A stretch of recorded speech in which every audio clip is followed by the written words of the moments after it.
아멘. 네, 모든 것이 은혜입니다라는 제목으로 하나님의 말씀 함께 나누겠습니다.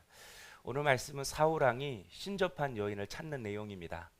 사울왕이 점쟁이를 찾아간 것이죠. 혹시 여러분도 점보로 점쟁이를 찾아가 본 적이 있으십니까? 네, 없지요?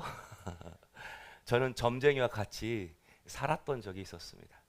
제가 중학생일 때 산수 오거리 근처에 있는 2층 집에서 누나들과 함께 자취를 했습니다. 그런데 학교 수업을 마치고 집에 돌아오는데 우리 집 대문에 갑자기 대나무가 하나 높게 달린 것입니다. 저는 그때만 해도 대문에 대나무가 세워진 집이 어떤 집인지 몰랐습니다. 그런데 문을 열고 들어가 보니까 1층에 누가 이사를 온 것이었습니다. 그리고 조금 있다가 40대 초반의 한 여성분이 나와서 제게 인사를 하는데 하얀 한복을 입고 있었습니다. 그때까지도 저는 그분이 누군지 몰랐습니다. 그냥 한복 입고 계시니까 야, 취향이 좀 독특하시다. 전통을 사랑하시는 분이구나. 이렇게만 생각했어요. 그런데 그분이 오신 뒤로 1층 집에 모르는 사람들이 수시로 들락달락 하는 것입니다. 그래서 제가 궁금해서 몰래 봤어요. 그랬더니 하얀 한복을 입은 그분이 쌀을 던지시더라고요. 그리고 자신보다 나이가 많은 사람들에게 항상 반말을 하시는데 그 땅 사면 안 돼.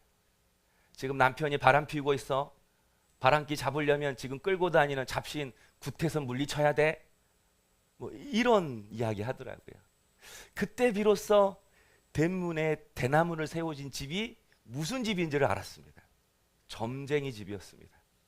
지금도 곳곳에 대나무가 세워진 집들이 많이 있습니다. 요즘은 카페를 차려서 점을 보는 사주쟁이 점쟁이들도 있습니다. 그 사주 카페 창문에 이렇게 적혀져 있습니다. 영으로 봅니다. 다 영으로 본대요. 그런데 놀라운 것은 아직도 많은 사람들이 중요한 일을 앞두거나 일이 잘 풀리지 않으면 점을 본다라는 거예요. 국민의 41%가 지금도 점을 본다는 것입니다. 더더욱 놀라는 것은 우리 기독교인 4명 중에 1명이 우연이든 재미든 그것을 가장해서 점을 본다라는 거예요. 성도 여러분, 사람들이 왜 이렇게 점쟁이를 찾아가서 점을 보는 이유가 무엇일까요? 두려움 때문입니다. 과연 나는 잘 살 수 있을까? 나는 잘 될 수 있을까? 나는 성공할 수 있을까? 나는 행복한 삶을 살 수 있을까? 라고 하는 미래에 대한 두려움, 내일에 대한 두려움 때문입니다. 오늘 본문에 나오는 사울도 그랬습니다. 5절에 보면요, 사울이 블레셋 사람의 군대를 보고 두려워서 그의 마음이 크게 떨린지라. 블레셋이 이스라엘을 공격하려고 쳐들어왔습니다. 그런데 엄청난 규모의 블레셋 군대를 보는 순간 사울이 두려워했대요. 그래서 7절을 보니까 사울이 신하들에게 신접한 여인을 찾아달라고 명령을 합니다. 이 전쟁의 결과가 무엇인지, 과연 승리할 수 있는 것인지, 그게 두려운 것입니다. 그래서 승리할 수 있다면 방법이 무엇인지 그것을 알고 싶어서 신접한 여인을 찾으려고 한 것입니다. 이처럼 우리도 미래를 생각할 때마다 많이들 염려하고 두려워합니다. 아직도 아파트 대출금이 많이 남아있는데, 아직도 대학을 보내야 되고 결혼시켜야 될 자녀들이 있는데, 모아둔 돈은 없고 남편 은퇴는 얼마 안 남았고 몸은 아프고 지금도 돈 들어갈 것은 많고 이런저런 고민을 하다가 과연 나는 잘 될 수 있을까? 과연 나는 노년에 행복하게 살 수 있을까라고 하는 걱정과 두려움에 사로잡히는 것입니다. 청년들도 29이 되면 그때부터 이제 조금씩 이제 걱정이 밀려오죠. 예수 믿는데 9수 걱정하고 있어요. 그래서 지금 당장이라도 뭐라도 해야 할 것 같은 그런 마음이 드는 것이죠. 그래서 전문가를 찾아가서 상담을 하든 복채를 두둑이 주어서 귀신을 달래든 내 인생이 잘 되고 가정이 잘 되고 자녀가 잘 되기만 한다면 방법이 어떻든 과정이 어떻든 뭐든지 하려고 하는 것이 우리들의 모습일 때가 많습니다. 그러나 하나님은 우리에게 분명하게 말씀해 주셨습니다. 빌립보 4장 6절에 아무것도 염려하지 말고 다만 모든 일에 기도와 간구로 너희 구할 것을 감사함으로 하나님께 아뢰라. 모든 일을 염려로만 끝내지 말고 기도까지 나가라는 것입니다. 내가 지금 무엇이 필요한지 구체적으로 하나님 앞에 그분을 신뢰하면서 구하라고 말씀하고 있습니다. 왜죠? 야고보서 1장 17절을 보면요, 온갖 좋은 은사와 온전한 선물이 다 위로부터 빛들의 아버지께로부터 오나니, 우리 인생에 필요한 모든 것들, 온갖 것들이 우리 하나님 아버지께 있습니다. 그리고 그 하나님 아버지는 우리에게 그것들을 주시기를 원하십니다. 그래서 우리 인생을 보면요, 결국 하나님이 다 응답하십니다. 지금 바뀌지 않고 지금 내 손에 쥐어지지 않아서 그렇지, 여러분 시간이 흘러보면 아, 하나님이 인도하셨구나 라고 다 이렇게 생각합니다. 차이가 있다면 어떤 사람은 감사로 얻는 것이고 어떤 사람은 원망으로 얻는 것뿐입니다. 기도했는데 일이 안 됐어요. 내내 불평해요. 내내 원망해요. 그런데 끝에 보니까 하나님이 주시네요. 응답하시네요. 그러면 아이고 하나님 감사합니다 라고 이야기하죠. 여러분, 마지막 순간에 내가 감사했다고 해서 그것을 감사로 얻는 것이 아닙니다. 원망으로 얻은 것입니다. 불평으로 얻은 것입니다. 그러므로 여러분, 사람은 결국 믿는 대로 사는 것입니다. 안 믿어지니까 세상 방법대로 염려하고 걱정하고 불안해하고 그렇게 사는 것입니다. 믿어지니까 어떠한 순간에도 꿋꿋하게 말씀대로 살고 믿음으로 살고 감사하고 살고 기도하며 살게 되는 것입니다.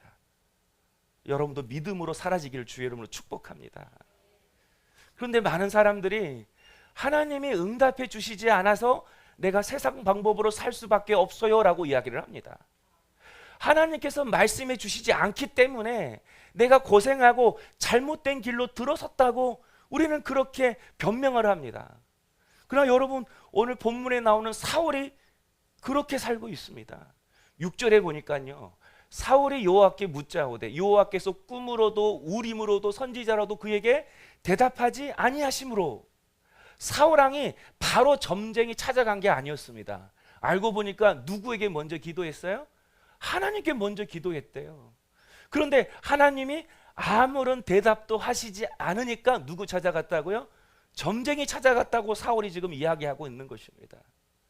성도 여러분, 사울이 하나님께 기도했는데 하나님은 왜 침묵하셨을까요? 왜 하나님은 사울에게 아무런 말씀도 주시지 않았던 걸까요? 하나님이 말씀해 주시지 않으셔가 아니라 사울에게는 항상 듣고 싶었던 말이 정해져 있었기 때문입니다. 사울, 네가 왕이다. 사울, 너의 나라가 영원할 것이다. 사울은 항상 자신이 오랫동안 왕이 되는 법, 자신의 자식도 왕이 되는 법, 자신의 나라가 강해져서 오랫동안 부흥하는 것, 이 말만 듣고 싶어 했습니다. 그래서 3절을 보면요, 사무엘이 죽자마자 사울이 신접한 자와 박수를 그 땅에서 쫓아냈다고 합니다. 박수는 남자 무당을 이야기하죠. 마치 사무엘 선지자의 죽음을 계기로 사울 왕이 바뀐 것처럼 보입니다. 그런데 여러분, 문제가 곧 터지니까, 블레셋이 쳐들어오니까 사울이 다시 누구를 찾죠? 점쟁이 찾습니다. 무슨 뜻이죠? 사울이 변화되어서 점쟁이를 쫓아낸 것이 아니라 백성들의 마음을 얻기 위해서 그가 그렇게 신용했다라는 거예요. 흉내냈다라는 거예요.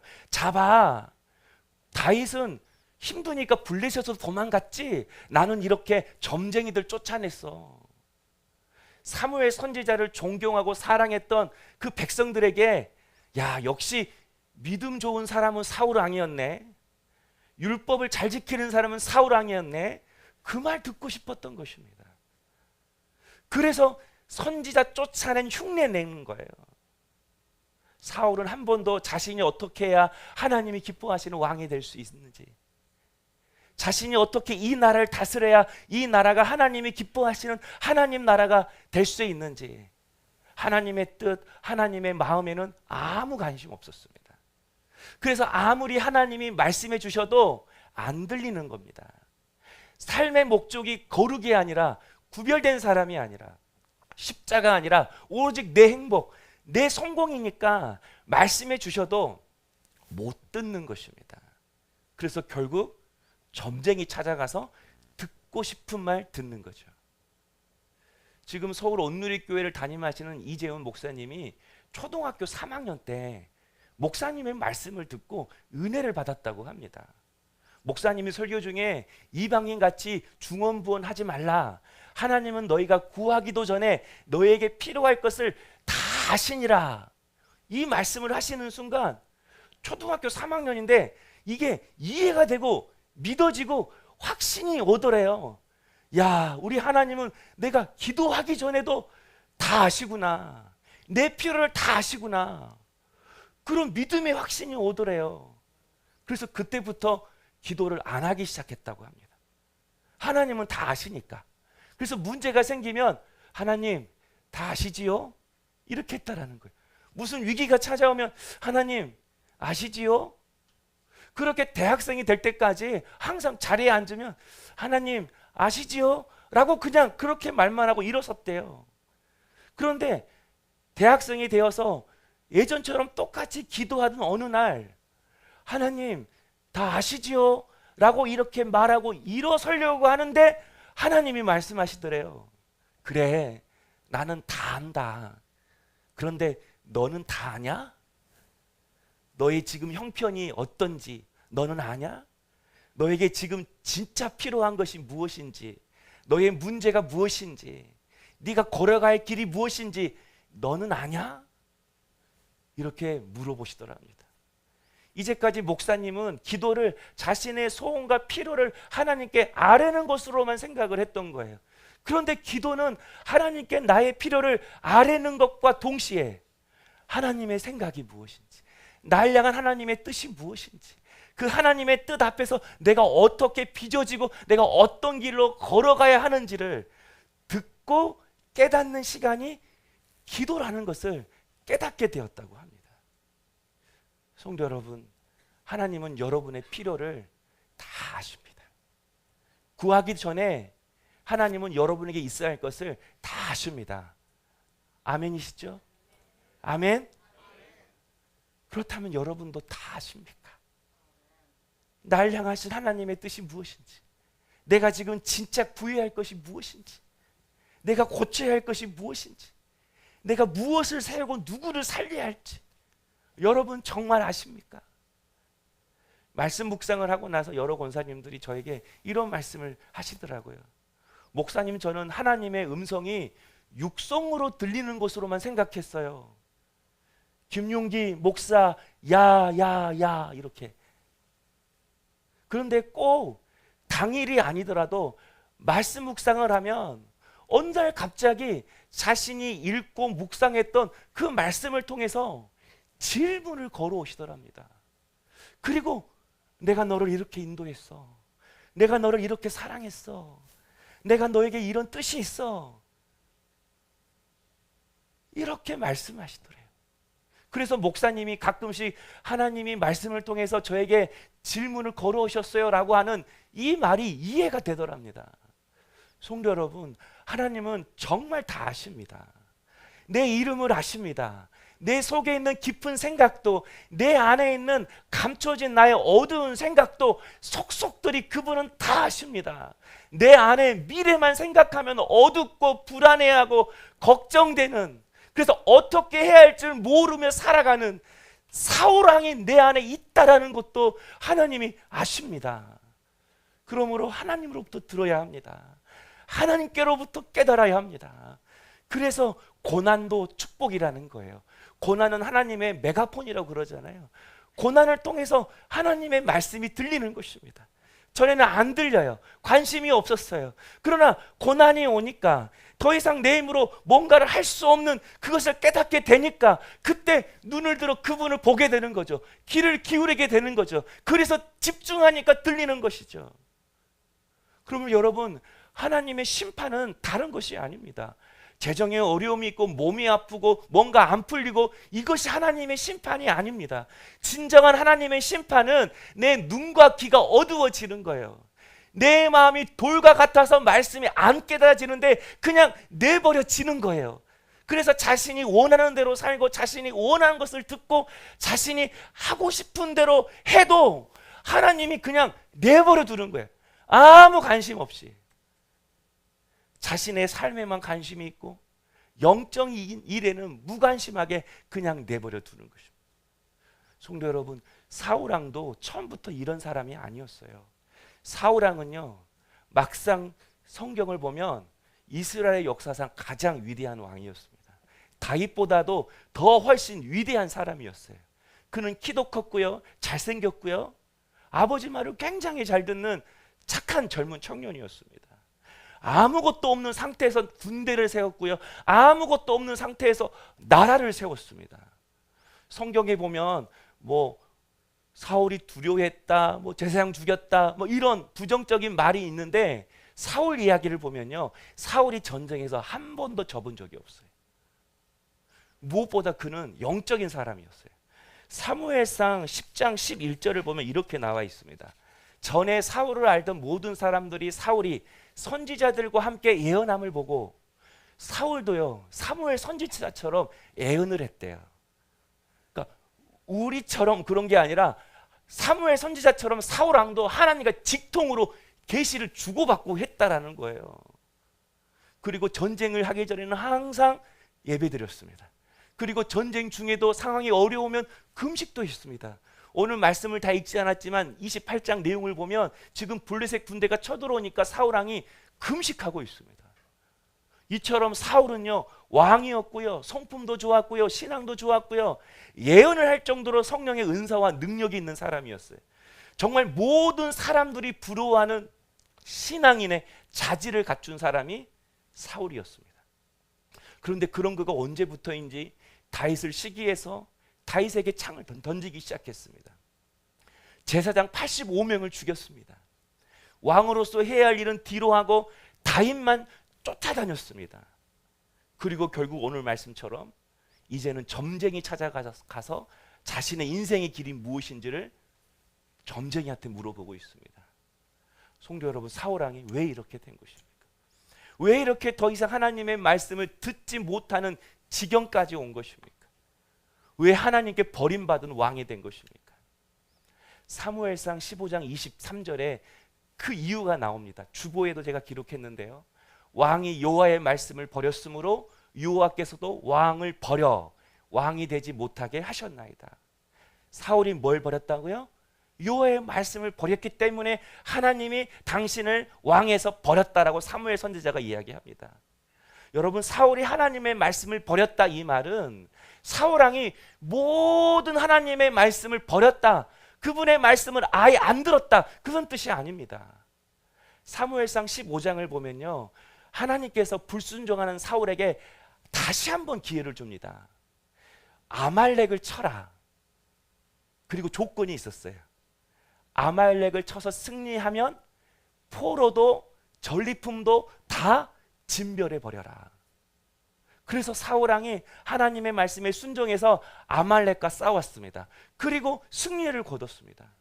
그런데 승리를 거뒀지만 전쟁에서 돌아올 때에는 사람들에게 잘 보이려고 아말렉 왕 아각을 포로로 끌고 왔습니다. 살찐 소와 수많은 전리품들을 끌고 왔습니다.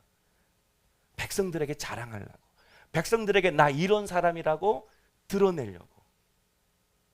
여러분, 사울은요, 하나님이 승리를 주시겠다라고 하는 이 말씀을 받았어요. 그러나 모든 전리품을 진멸하라는 이 말씀은 취하지 않았어요. 사울은 항상 이랬어요. 듣고 싶은 말씀만 취했어요. 듣기 싫은 말씀은 귀 닫았어요. 귀를 닫았어요. 여러분, 이런 신앙이 지금의 사울을 만든 것입니다. 계속해서 자신이 듣고 싶은 말만 듣다가 마음이 강팍해진 것입니다. 내가 원하는 문제를 푸는 답만 찾기 위해서 애언자 찾아가고 은사자 찾아가고 주를 위해 헌신하고 십자가 지내는 그 영적인 일에는 관심이 없고 항상 자리 욕심, 성공 욕심, 칭찬과 인정 욕심에 매달려 살다가 이렇게 마음이 굳어진 것입니다. 말씀이 심령에 떨어져도 그 말씀이 뿌리내지 못하는 돌짝밭과 같은 심령이 된 것입니다. 여러분, 이런 사울에게 주어진 역할은 단 한 가지였습니다. 이스라엘 왕이 아니라 다윗을 하나님의 삶으로 빚는 악한 도구로 쓰임받는 것입니다. 여러분, 물고기를 잡자마자 배에 실으면 성질이 급해서 바로 죽는 물고기가 있다고 합니다. 정어리라고 그래, 정어리. 그러니까 항구에 도착하면 다 죽어 있어서 싱싱하지 않는 것이죠. 그런데 여러분, 그 정어리 속에 메기 2마리만 넣어두면 배가 항구에 도착할 때까지 정어리들이 싱싱하게 살아있다고 합니다. 이유가 뭘까요? 메기에게 안 잡아 먹이려고 계속 도망치다가 그렇게 살아있는 거예요. 그런데 항구에 도착하자마자 제일 먼저 잡히는 것이 무엇이죠? 제일 먼저 메기 먼저 꺼내서 그 메기 먼저 잡습니다. 여러분, 메기는 딱 그 용도로만 쓰이는 거예요. 사울이 그렇습니다. 하나님은 다윗의 내면 속에 있는 사울왕 쫓아내려고 겉사람 사울을 다윗에게 붙이신 것입니다. 다윗을 하나님의 마음에 합한 왕으로 연단시키기 위해서 사울을 그 용도로 다윗에게 붙인 것입니다. 그렇게 사울이 쓰임받다가 역사의 무대에 사라졌습니다. 사울이 그래서 불쌍한 인생입니다. 바로 이것이 자신이 듣고 싶어하는 말씀, 자신의 욕심을 채워주는 말씀만 듣기를 원했던 사울의 인생의 결과입니다.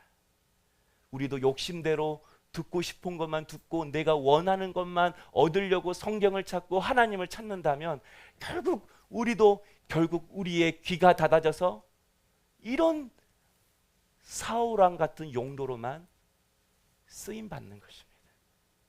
성도 여러분, 저는 여러분이 생명의 도구로 쓰임받기를 원합니다. 여러분이 삶 속에서, 직장에서, 여러분의 학교 가운데에 사울처럼 악한 도구로 쓰임받지 않기를 원해요. 하나님을, 사람을 빚는 그런 도구로 쓰임받지 않기를 원합니다. 여러분, 교회 안에서도 그런 매기 같은 도구로 쓰임받지 않기를 원합니다. 그냥 사람 연단시키는 도구로만. 그런데 다윗은 달랐습니다. 우리는 다윗을 볼 때 하나님 너무하시네, 다윗은 무조건 사랑하시고 무조건 다 용서하시고 다윗만 이렇게 하나님이 형통하게 하시네 라고만 생각을 합니다. 그러나 여러분, 하나님은 항상 다윗 편만은 아니었습니다. 다윗이 하나님의 말씀을 어길 때에는 정말 무섭게 변하셨습니다. 다윗도 충신 우리아를 죽이고 그의 아내 밧세바를 범했을 때에는 하나님께서 다윗과 밧세바 사이에 난 그 아기의 목숨을 취하셨습니다. 그리고 밧세바 아내를 가름해서 취하는 그때에 하나님은 다윗도 사울왕처럼 버리려고 했습니다. 왜냐하면 시편 51편이 밧세바와 그런 간음을 해서 하나님 앞에 회개하며 지은 시인데, 그가 그곳에서 다윗이 이렇게 말합니다. 하나님, 주의 성령을 내게서 거두지 마옵소서. 이 말은 하나님께서 자신도 버리려고 했다라는 거예요. 내가 너에게 내 영 걷어갈 거야 라고 하는 것을 다윗이 깨달았다라는 거예요. 그래서 하나님, 나를 버리지 말아달라고, 내게서 성령을 거두어 가지 말라고 그분 앞에서 철저하게 꼬꾸라져서 다윗이 엎드리고 통곡했다라는 거예요. 지금도 다윗이 블레셋 땅 시글락에서 편안히 쉬고 있잖아요. 근데 이제 다음 주부터 볼 텐데 하나님이 아말렉을 통하여 시글락 성읍을 공격하게 합니다. 그리고 다윗의 처자식들을 다 포로로 끌려가게 합니다. 그 순간 부하들은 돌을 들어서 다윗을 향하여 다 죽이려고 합니다. 하나님이 그렇게 하신 거예요. 그때 다윗은 그 말씀 앞에 자신을 회피하지 않습니다. 그 말씀 앞에 자신을 꼬꾸라뜨립니다. 자신을 깨트립니다. 그 자신을 돌이킵니다. 이것이 다윗과 사울의 차이입니다. 능력의 차이가 아니라는 거예요. 말씀 앞에 내가 어떻게 반응하느냐, 그 차이라는 거예요. 그러므로 하나님의 은혜는 말씀이 들리는 것입니다. 책망의 말씀도, 내 뜻을 거스리는 말씀도 아멘으로 꿀꺽 삼켜지는 것입니다. 마음은 아닌데 아멘 이렇게 삼켜지는 것입니다. 자신이 원하지 않는 답이 오더라도 하나님의 선하심이 아멘 믿어지는 것입니다. 그분이 침묵하시더라도 그분이 말씀하실 때까지 엎드리는 것입니다. 그럴 때 우리가 다윗처럼 생명의 도구로 쓰임 받는 것입니다. 저는 여러분이 이런 생명의 도구로 쓰임 받기를 주의 이름으로 축복합니다. 귀가 열려 주의 모든 말씀이 꿀꺽 아멘으로 받아지어지는 그 놀라운 은혜가 있기를 주의 이름으로 축복합니다. 제가 지지난주에 수요일 날 엘리사 선지자 이야기를 잠깐 했습니다. 엘리사 선지자가 갈멜산에서 850대 1로 이방 선지자들과 영적 전쟁을 벌였습니다. 그래서 승리했습니다. 그런데 그 전쟁 뒤에 엘리야가 탈진을 합니다. 그래서 하나님 앞에 나를 죽여달라고 이야기를 해요. 하나님, 내가 이렇게 열심히 헌신하는데 왜 안 바뀌어요? 내가 이렇게 열심히 주를 위해 십자가 지는데 왜 환경은 안 달려져요? 저 죽여주세요. 그때 하나님께서 엘리야 선지자를 호렙산으로 부르십니다. 그런데 지금 있는 곳에서 호렙산까지는 40일 거리예요. 그런데 하나님이 엘리야에게 호렙산으로 오라가니까 이 엘리야 선지자가 밤낮을 걸어서 40일 걸어서 호렙산으로 갑니다.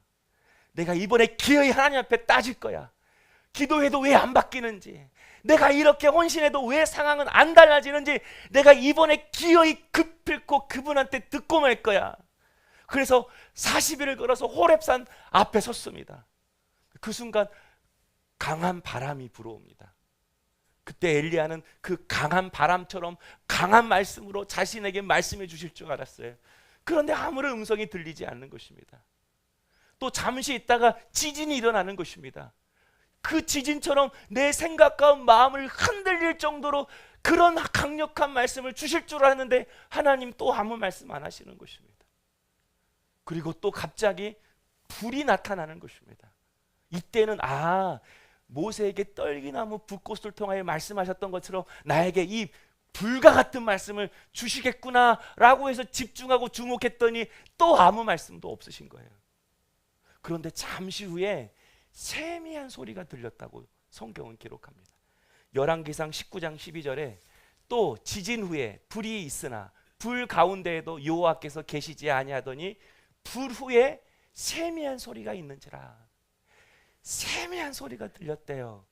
여러분, 우리는 세미한 소리 그러면 엘리야야 너 고생했다, 엘리야야 너 혼자 힘쓰고 애쓰지, 우리는 이렇게 세미한 소리를 라고 생각합니다.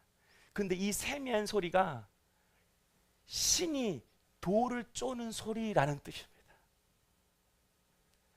하나님은 지금까지 쉬지 않고 그 엘리야의 마음을 쪼고 있었던 것입니다. 그 40일 밤낮을 걸어서 나 하나님 앞에 기필고 따질 거야, 나 하나님 앞에 기쁘고 답을 얻을 거야 라고 강팍한 심령으로 걸어올 때에도 하나님은 그 엘리야의 그 마음, 그 돌과 같은 마음을 쪼고 있었다라는 것입니다. 사랑하는 성도 여러분, 우리가 여기까지 올 수 있었던 이유도 우리 하나님께서 쉬지 않고 내 마음을 쪼고 계셨기 때문이라고 저는 믿습니다. 내 인생에 찾아오는 수많은 인생과 사건들 속으로 그때마다 내 마음이 굳어지고 강팍해져서 그분의 말씀이 듣기 싫고 그분이 생각하기 싫고 십자가의 사명도 내려놓고 높은 그 순간순간마다 그분은 내 마음을 당신의 말씀으로 쪼고 깨뜨리셔서 이상하게 말씀이 들려지고 마음은 힘든데 그 말씀 앞에서 이상한 평안이 찾아오고 정말 입에서 기도하기 싫은데 말씀만 듣고 나면 입에서 기도가 나오고 그분이 쉬지 않고 우리의 마음을 쪼고 계셨기에 오늘 우리가 지금 이 자리에 앉아 있는 줄로 믿습니다. 에레미야 23장 29절은 내 말이 불같이 아니하냐, 바위를 쳐서 부스러뜨리는 방망이 같지 아니하냐. 우리 하나님이 말씀의 방망이로 우리의 마음을 깨뜨리셨기에 우리가 여기까지 온 줄로 믿습니다. 그렇다면 그 하나님께서 지금도 우리의 자녀의 마음도 깨뜨리고 계시지 않을까요? 내 남편의 심령도 내 눈에 보이지 않지만 그분이 지금도 당신의 말씀의 방망이로 쪼고 깨뜨리고 계시지 않을까요? 그래서 하나님의 때가 되면 하나님께 돌아와 그분 앞에 꼬꾸라져서 내가 살아온 것이 당연한 것이 아니라 하나님의 은혜였다고 고백하게 되는 그 순간이 오지 않을까요? 그래서 여러분, 모든 것이 은혜인 것입니다. 사랑하는 성도 여러분, 하나님의 말씀이 가시처럼 목구멍에 걸려서 넘어가지 않을 때가 있을 것입니다. 십자가 져라, 네가 살려라, 네가 흘려라, 네가 눈물을 쏟아내라. 그러나 그런 가시 같은 말씀이 나를 이끌어가고 나를 하나님의 형상으로 빚어가고 나를 십자가 지게 하심으로 하나님의 영광에 참하게 하시는 복된 말씀임을 깨닫게 되시는 우리 성도님 될 수 있기를 원합니다. 오늘 이 시간 그분의 말씀으로 인하여 내 안에 깨트려져야 할 사울의 성품, 내 안에 깨트려져야 할 미래에 대한 두려움들이 다 깨끗해져서 다시 주께로 내 삶, 내 마음을 돌이키는 우리 성도님 될 수 있기를 주의 이름으로 축복합니다. 기도하겠습니다.